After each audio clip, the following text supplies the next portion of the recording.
Welcome back and let's solve another CTF today. This video is a part of picoCTF series for which I have made an entire sheet with a walkthrough link, the category, the challenge name as well as the difficulty so that it will be easier for you to track and complete the challenges. Now let's get back to the challenge. Welcome to the Cyber Free.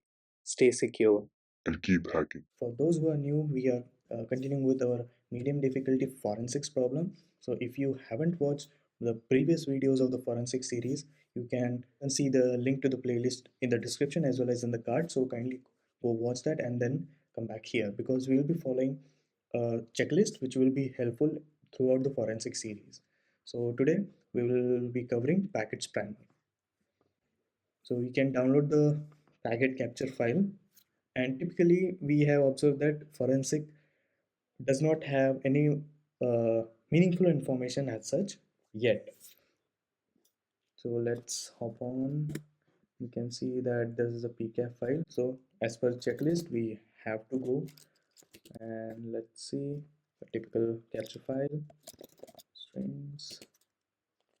Let's There is no flag hidden, and let's just try to see the contents of it. So what we can do is we can open Wireshark, which is a tool to analyze any network traffic using this capture file.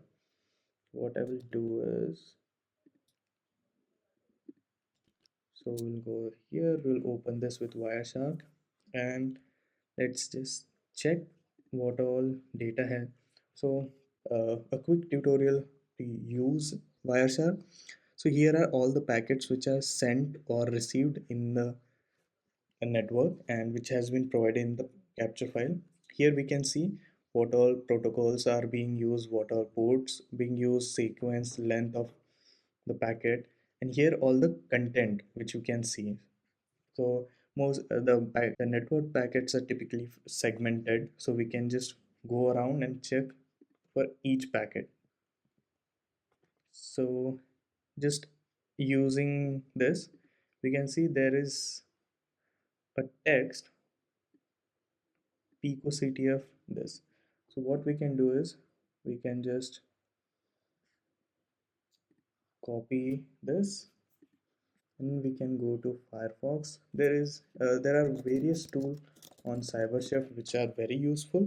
We will be using CyberChef in coming videos. So right now just find and replace.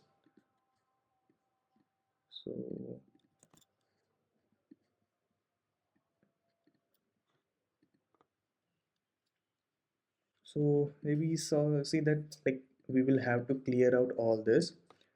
Instead of that, what we can do is let's hop on to terminal and use strings but without filter, because what we saw is this there are spaces between this. So let's go and clear the filter, and yes, that would be easy for us. We can just copy. Now we can paste it here, and we have to find a space and replace it with nothing. So now we can copy this, paste it here. So this could be solved using two. And if you see, if we had followed our checklist, the second checklist command was strings without the flag. So we would have got the flag sooner than this, or else we could, for deeper analysis, we will have to use Wireshark tool, which is pre-installed if you are using Kali Linux. If you found this video useful, give it a like. And don't forget, subscribing to this channel would be freaking awesome. Thanks again. See you in the next video.